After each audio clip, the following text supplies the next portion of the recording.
Ça, c'est notre bateau. Et on a passé 3 jours dessus, au milieu de la mer de Bali et la mer de Flores en Indonésie. Les paysages sont à couper le souffle et regorgent d'une faune riche et variée. Dans cette vidéo, vous allez partir à l'aventure et découvrir avec nous les îles Komodo. Moi, c'est Florentin. Et avec ma copine Margot, on a toujours partagé cette passion qui est le voyage. C'est dans le but précis de s'évader et de réaliser notre rêve que l'on a décidé de partir à l'aventure sans billet de retour.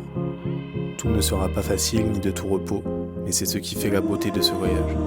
Entre amour, partage, rencontre et liberté, on vous emmène avec nous. Bon visionnage.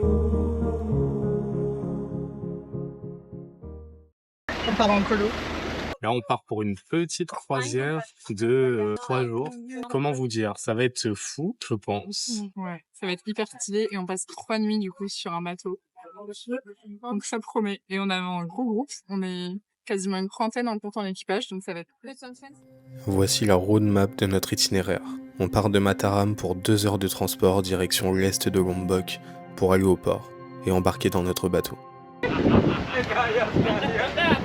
Cabine du capitaine. Ça, c'est notre petite cabine. Tac, tac, tac. Allez le prendre, il y a des grosses godasses. T'as toujours voulu faire une croisière, c'est le moment. Ça a l'air génial. Et là, du coup, on est en bas dans le bateau. Il y a une petite table et un petit espace pour manger. On sait pas trop ce qui nous attend là. Mais ça va vraiment être 3-4 jours de folie là. Et là, on voit, il y a d'autres cabines. En vrai, ça va être lourd. Vous allez kiffer. Là-bas. Donc là, on est sur le pont supérieur. C'est là qu'on va passer le plus clair de notre temps, je pense. J'ai hâte qu'on navigue là. J'ai hâte. Si vous saviez comme j'ai hâte.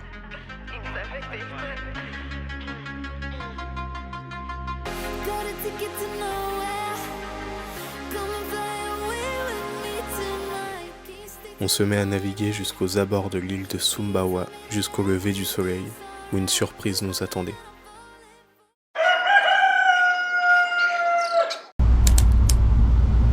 Premier réveil, il est 5h40, et là il y a un petit lever du soleil. Et après on va nager avec les requins-baleines normalement, si on arrive à les trouver.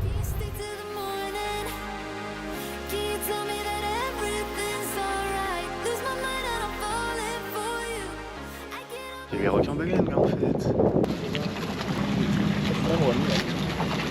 Mais il y a les requins-baleines là du coup. Ils sont dans une zone de reproduction. Ils ont installé des bateaux pour les nourrir et pour nous les touristes en fait qu'on puisse venir et les voir directement. Et là on va aller s'équiper, on va aller plonger, on va aller nager avec eux direct.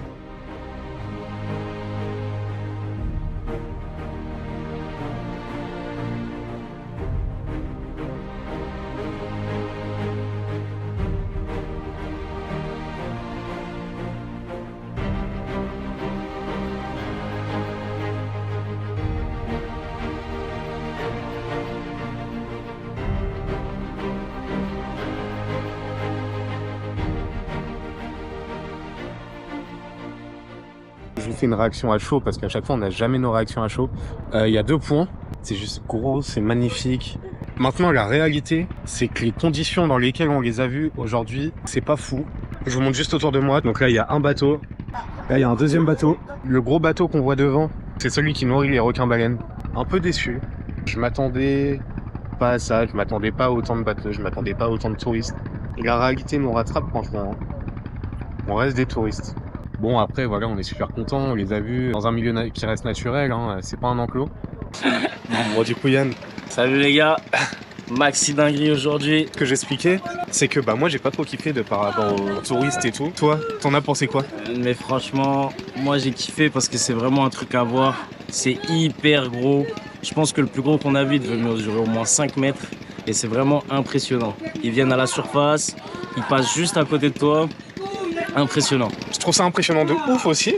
Le seul truc c'est vraiment les touristes. Touristique, touristique. Trop de touristes. Ils donnent à bouffer, puis les poissons ils viennent juste pour manger. Et tout le monde est autour des gros requins-baleines. Donc c'est vrai que c'est un peu le point négatif. Mais moi j'avais jamais vu ça de ma vie et incroyable. Oh. Ah les gars, il y a des dauphins là. On est un peu partout autour du bateau, c'est incroyable. Je n'ai pas été assez vif pour les filmer, mais c'était vraiment magique comme moment.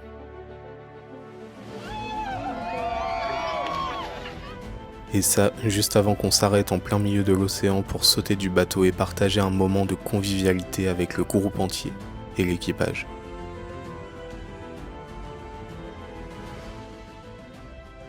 Nous voilà ensuite repartis pour presque 20 heures sur le bateau jusqu'aux îles Komodo pour aller voir les derniers dinosaures.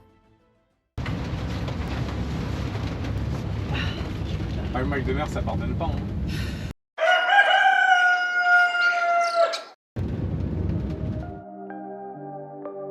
Se réveiller tôt nous permet de profiter des magnifiques levées de soleil à bord du bateau.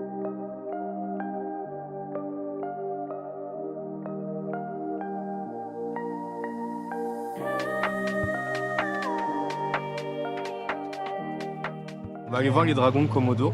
J'espère que ça va être bien, j'espère qu'on va bien les voir, qu'on va les voir de près. C'est quand même les plus gros lézards du monde qu'on va voir, alors j'ai la phobie des lézards. C'est chaud. Il y a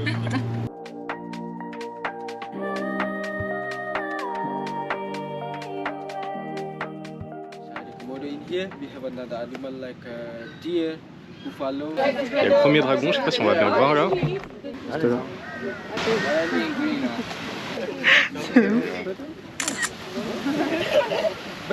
Can you explain why are you doing a trek? Is it Travis? Travis? Yeah. We're styling, bro. Un tour avec un groupe comme ça, c'est aussi ça. C'est noir de monde dès qu'il y a quelque chose à voir. Donc c'est la partie qu'on n'aime pas trop.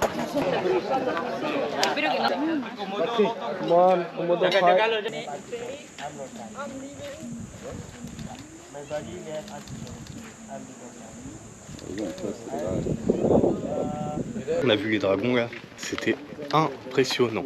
Des sacrés bébés, hein. Purée. C'est gros, ça se balade. Déjà, c'est une langue, ça fait. Et ça se déplace tout lentement. Quand ça se pose par terre, ça met ses pattes à l'envers. Un gros reptile quoi. Tu te prends un coup de patte d'un dragon de Komodo, mais il t'assomme fort. Genre vraiment, c'est impressionnant. Et quand ils se lèvent pour marcher, quand ils avancent, ils sont hyper musclés. C'est fou. C'est vrai que j'aimerais pas me retrouver en tête à tête avec lui. On a été chanceux, on a vu un bébé aussi. Et apparemment, ça, on est très chanceux. Bon, peut-être qu'ils disent ça à tous les groupes, mais pour le coup, on avait vraiment l'impression d'être chanceux parce qu'il est sorti de nulle part le bébé. Ouais, c'est vrai, il n'avait pas de parents, il était tout seul. Tes impressions? Alors c'était vraiment génial. On a passé 30 minutes avec les dragons. Et ouais, c'était gros, mais touristique encore une fois. Touristique. Après cette expérience folle bien que touristique, nous voilà en route pour l'île de Padar, réputée pour sa plage de sable rose unique, son snorkeling et ses paysages impressionnants. On vient d'arriver à Pink Beach. Regardez-moi ça, c'est incroyable. Je pensais que les gens ils retouchaient les photos et tout, mais c'est vraiment rose, c'est magnifique le contraste entre le bleu et le rose.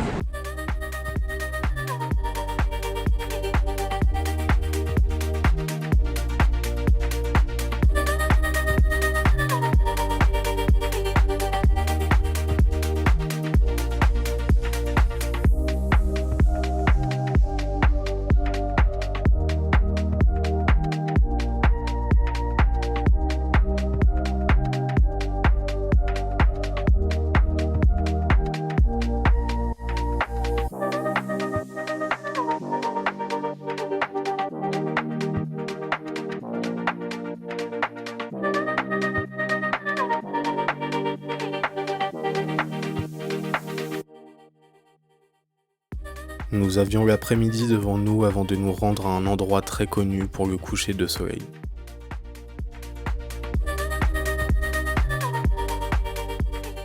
Flo il est timide, il s'entraîne à faire les saltos à l'avant du bateau.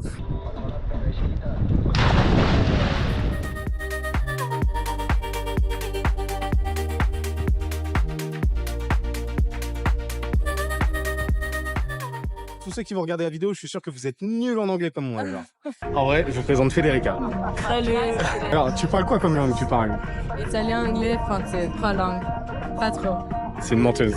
Je connais un petit peu d'allemand et un petit peu d'espagnol et ça, c'est tout. On est vraiment nuls en langue hein, chez nous. Hein. What is your mix? Vodka and beer. Ah, c'est un dégénéré, lui. Hein. Yeah! Come on, you ready?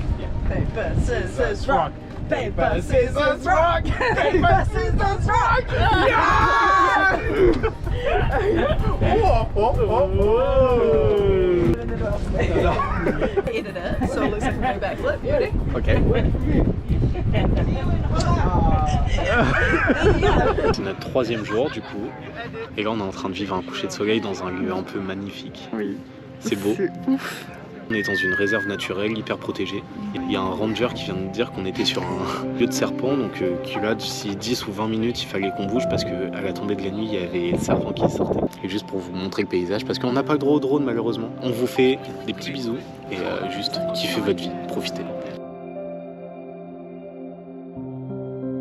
Il était l'heure pour nous d'attaquer le dernier jour de cette croisière sur les îles Pulo Kelor pour une expérience unique. How was your night? Slept like a baby.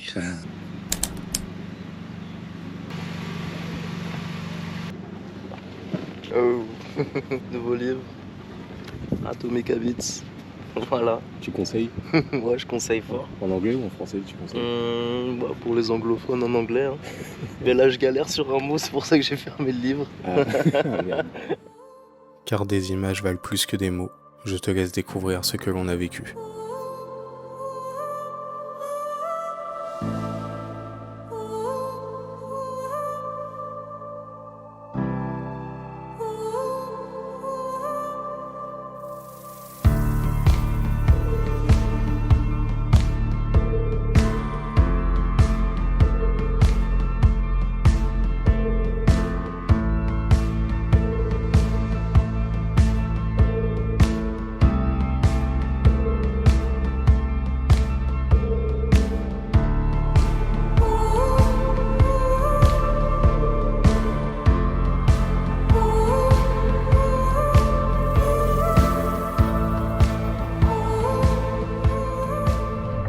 Bon, on a encore passé une journée de dingue. Franchement, on a trop de chance.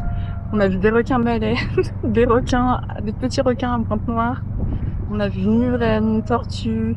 Qu'est-ce qu'on a vu d'autre? On a vu trop de trucs. Sous-marin, une marée, il y a un peu avec des poids dessus. Bref, on a vu trop de trucs sous l'eau. C'est magique, franchement. Et la vie sur un bateau. Et voilà, notre bateau allumait pour la dernière fois son moteur en direction de Labuan Bajo, son terminus sur l'île de Flores.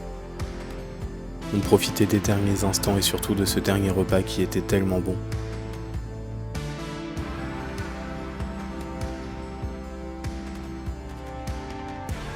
On vient d'arriver à Labuan Bajo. Je suis désolé, il y a du bruit autour. J'ai pas trouvé un meilleur endroit pour faire le débrief. Fin de la croisière, avec le chef qui est là. Your food was incredible. Thank you very much. This is my friend. Oh yeah, thank you. Et puis bah là, on va encore vers de nouveaux horizons. On va voir ce qui se profile à nous à Labuan Bajo. Voilà. Bisous.